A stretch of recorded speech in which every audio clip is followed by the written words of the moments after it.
Welcome to Recap Central HQ. Today I'm going to explain an action sci-fi horror film called Cold Skin. Spoilers ahead. Watch out and take care. We are never very far from those we hate. For this very reason, we shall never be truly close to those we love. The haunting thoughts of the young Englishman go on and on as he sets sail for a remote South Atlantic island to work as a meteorologist. While his thoughts drown him down, Captain Axel approaches him and lights a cigarette, telling him that they're almost there. In September 1914, they finally arrive on the island, where no one greets them. The man had been sent to replace another meteorologist stationed at the island, but there seems to be no sign of anyone. Captain Axel accompanies the young man to look for the previous meteorologist to ensure he's safe. They come across a lighthouse and knock on it, but no one answers. The young man forces the door open and finds the only other person on the island, Gruner, the signal technician, who greets them both coldly. When Captain Axel asks about the former weather official, Gruner answers that the man they're looking for died from typhus. Gruner seems unbothered by their presence and walks around nude. Irritated, Captain Axel and the young man leave the lighthouse. When Captain Axel bids him goodbye, the man wanders around the island as he deems life ahead of him there. Like the previous weather official, he must dwell into the intensity and direction of the winds for 12 months before someone replaces him. When he returns to the cabin to fix his things, he finds the previous meteorologist's diary, revealing his name as Aldor. Inside, he sees sketches, a photograph of Aldor's wife, and even a lighthouse drawing with strange creatures beside it. The next morning, he finds strange rock circles on the sand. He then heads near the coast with a telescope to start work. As he peeks through the binoculars, he sees the naked man doing a stretch as preparation for a long day of doing nothing. That night, while he's reading, he hears rustling outside his door, to which he thinks is Gruner. However, the noises get louder and louder with scratching and growling sonances. Then, suddenly, a reptilian hand appears at the bottom of the door, which he immediately steps on, causing the unknown creature to get agitated. When he hears more, he hides under the floorboards while they try to enter his cabin. They attack his place but notice that there's no one inside. When the footsteps stop, he looks through a small hole in the floorboard's door. The creature peeps through as well, causing him to poke its eye with a knife. Feeling afraid, he locks himself underground for the whole night. He calls Gruner the next day, pleading to be let into the lighthouse, but Gruner refuses. Determined to fight, he heads back home and spends the whole day reinforcing it. With a newfound rifle among the baggage in the cabin, the man feels ready to fight against the unknown monsters. The night comes and the swarm of beasts start appearing from the darkness, slowly approaching the cabin. He braces himself as he shoots them one by one. He eventually has no choice but to start a fire since there are simply too many to handle. The fire makes them flee, but it burns the cabin. He runs away from his burning house. Fortunately, it rains before the cabin completely burns down. The following day, he sees Gruner leave the lighthouse and discreetly follows him down to the rocks. When he is about to ambush Gruner, a blue female sea creature attacks him and he points his gun at her. Gruner stops him from shooting her by showing she is vulnerable. The young man takes advantage of offering Gruner some of his supplies in return for shelter. Gruner then calls the man a friend, for the sea creature to acknowledge him as one. A little while later, they head into Friend's cabin to gather his supplies. He realizes that the previous weather official didn't die from typhus, but from the sea creatures. However, Gruner tells him that they need to head back to the lighthouse since it's nearing sunset, and the creatures might attack. They lift the supplies into the beacon, and after a long walk, Friend passes out. One morning, Friend is awakened by the female sea creature licking his hand, trying to heal his burns. It turns out that he's been asleep for 2 days. Friend then finds Gruner and takes an inventory of their ammunition and explains to him that the creature, which he calls a toad, is like a dog who will not abandon her master no matter how cruel he is. Friend gazes at awe in her, fascinated by her existence, giving her the impression that she's different from the others. However, Gruner warns him not to trust her entirely, believing that her silent and calm personality hides evil intentions. Gruner then shows Friend more of the lighthouse and takes him up to the top. Friend wonders why Gruner chose to stay on the island when he had the opportunity to leave when Friend arrived. However, Gruner tells him that he will never come back to the civilized world now that he's a master of his own destiny. Still, Friend tells Gruner that he will come aboard when he sees the next ship come by, to which Gruner wishes him good luck. Later that day, Friend contemplates how a few days of isolation recently had changed him. As he fixes his things, he's surprised by the creature's presence, but still, he observes her as she ignorantly eats a candle. As he's trying to explain to her the use of a candle, Gruner calls him up, commanding him to bring his rifle. That night, Fred watches Gruner as he prepares for the attack. The older man instructs him what to do and fires the flare gun, which signals the beginning of a long night. On the other hand, while the female creature wails into the sky, a crowd of sea creatures barrels towards them, and Gruner starts shooting. However, Friend feels overwhelmed as he remains in his position and slowly walks backwards until he passes out. Gruner is left alone fighting the appalling swarm of sea monsters. The following day, Gruner is enraged at Friend's ineffectiveness, telling him to fetch water instead. Friend then gets the water, and when he comes back, he hears a pounding and wailing in Gruner's room, and to his surprise, he sees Gruner thrusting himself into the sea creature. He then immediately leaves. Later that day, Gruner and Friend eat lunch in awkward silence. Friend cannot confront him as he feels guilty and uncomfortable at the same time. However, Gruner breaks the tension as he bangs the table, telling Friend that he only has one last chance left. That night, Gruner catches the attention of the creatures as he takes the flare gun. When the monsters appear, Friend is frightened again, causing Gruner to lock Friend outside on the balcony, leaving him to fend for himself against the monsters. Despite hearing gunshots and Friend's pleas outside, Gruner falls asleep. As the sun rises, Gruner is surprised to see Friend alive, covered in blood, gazing blankly at him. Months pass, and the two men get into a routine when the creatures attack several nights in a row, forcing them to keep vigil. Days are always the same, nights are getting longer, and only nature keeps them sane. They manage to coexist, where Friend's everyday task is to fetch water, while Gruner maintains their weapon. One day, Friend speculates that the creatures are returning to the lighthouse to reclaim the female sea creature. However, he still wonders why she allows her species to get killed and why they don't attack on some nights. Gruner doesn't care as to why the creatures come and plans to exterminate them all. Later on, Friend visits his old faded cabin to reclaim some of his belongings, only to discover how he has changed his appearance as he looks at himself in a mirror. He trims his beard, hoping to have some sense of his old self. On his way back to the lighthouse, he comes across a massive whale skeleton and picks up a piece.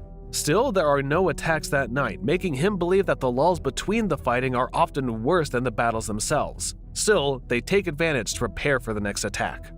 While Friend wanders around, he sees the creature and approaches her for the first time as he touches her cold skin. He grows to like the strange being and gives her the name Anaris, while Gruner uses her for his ends as a servant and sex slave.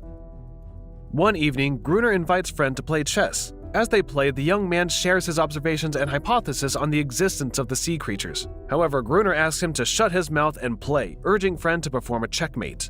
Gruner then picks up his gun and points it towards the young man's direction as he perceives a creature behind his back. It turns out the sea monsters are already on the attack.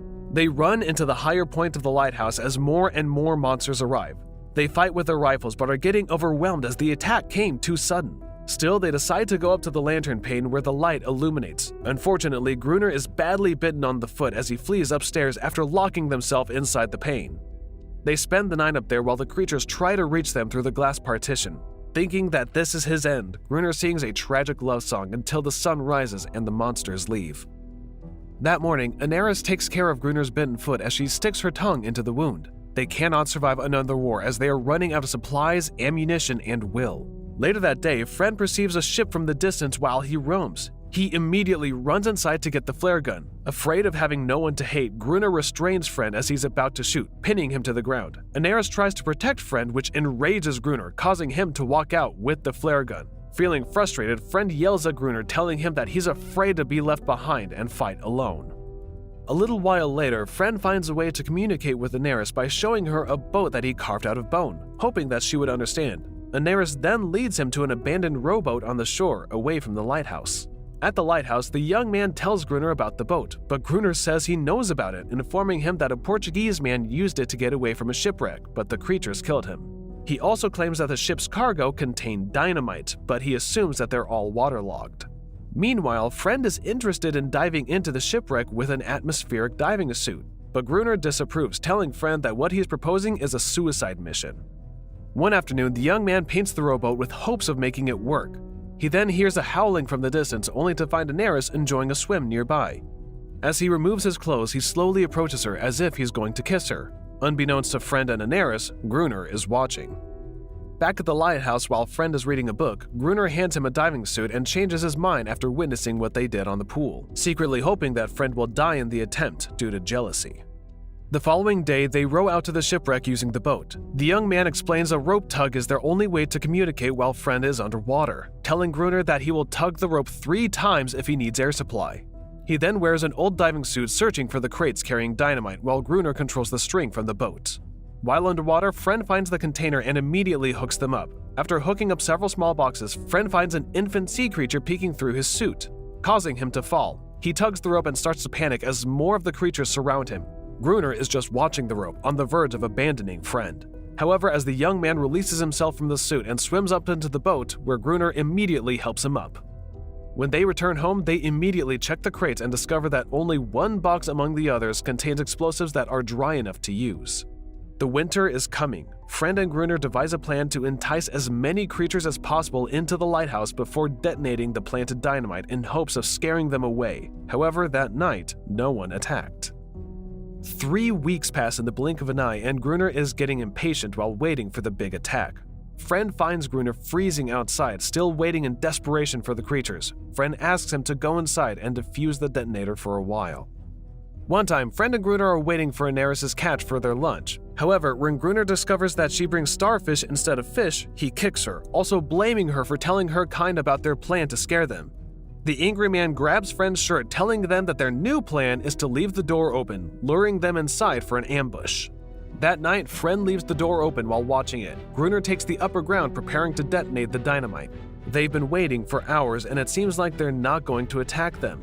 Following Friend's speculation, Gruner drags Aneris beside him, forcing her to wail, assuming that it would attract the creatures. Meanwhile, a sea creature attacks Friend at the main door. He manages to get away from them, but more creatures are coming in. He rushes upstairs while informing Gruner that they're now inside the lighthouse. The creatures attack, but Gruner cannot detonate the explosives, causing Friend to sprint to the top of the lighthouse and reconnect the detonator. An explosion occurs, killing many sea creatures. Feeling unsatisfied, Gruner goes for a second set of explosives nearer to the lighthouse, knocking Friend and himself out. When Friend wakes up the following day, he immediately searches for Gruner and wakes him up. The young man is relieved when Gruner moves and starts singing a song, which he joins this time. Meanwhile, there is massive chaos around the beacon. Gruner uses a spear to finish off the wounded and dying toad on the beach. After seeing one of the dead creatures wearing a necklace, Friend believes that the species are more civilized than Gruner portrays them. Gruner grabs the pendant and hurls it into the sea, feeling enraged. Later that evening, while they watch for the next attack, Friend hears Aneris and several other creatures mourning the loss of their species. Gruner approaches him and explains that he rescued Aneris as a baby trapped in a net years ago, believing she owes him her life. Aneris vanishes, but Gruner assures him that she will crawl back, as she always does. Friend seems to regret what they did, but Gruner remains cold and has no remorse towards the creature's death. One morning, Friend circles the stones in the sand and places the carved bone in the middle, hoping to get rescued. On the other hand, Gruner is still preparing for an explosion to continue scaring away the beasts, but there is still no attack that evening. One time, as Friend fixes Gruner's mess while the old man sleeps, he discovers a wedding photo of Gruner with the words, "Love, love, love," written on the back. He recognizes that the woman in the image is the same as the woman in the diary, realizing that Gruner is the former weather official and that Gruner isn't entirely devoid of human compassion. As a result, Friend erases his day counting as he understands everything is forgotten, including the very reason for his visit to work. There is no work done other than to stay alive. Friend then goes into the shore to remove the carved boat when he sees a child sea creature suddenly approach him. Behind the child is Aneris, who appears more confident and bolder together with her troops. Friend notices that they want a truce, but Gruner does not and only wants Aneris back, but she refuses. He repeatedly echoes, "No one leaves Gruner," while he walks back to the lighthouse. Suddenly, Gruner fires a flare at the child, fatally striking him in the chest. Aneris looks at Friend with doubt and disappointment, leaving him alone. As Gruner continues to fire at them, Friend pursues him, and after a struggle, throws him onto the ground and stabs his leg. Enraged, Gruner stands and gains the upper hand and tries to murder him with an axe, but Friend calls him by his real name, telling him that he's not a murderer. Gruner comes to a pause, drops his axe, and utters, "Love, love, love," as if the man regains his former self. He goes outside and looks at the starry night, where the sea creatures slaughter him. A few months later, the next ship arrives to bring over Friend's replacement. The captain mistakenly calls him Gruner upon witnessing a shocking state of existence, which he doesn't bother to correct. Gruner leaves Friend with an unwavering legacy of taking his place. The young man keeps his role, thinking that this is the peace that he was looking for. The new Gruner stands by the balcony, staring at several boats, while Anaris runs into the sea, where she swims freely. From one hell to another, Friend found salvation. A world war would signal the end of humanity as we know it, but it gets worse. He left one mysterious past behind only to discover the same thing on an island he was fleeing. Seeking peace through nothingness, but in place of silence, he found a monster-plagued inferno. In the end, he finds peace after learning that there is no such thing as life without love, hope without love, or humanity without love. Subscribe to watch more videos like this. Turn on notifications. And leave a like, it really helps the channel out. Thank you for watching.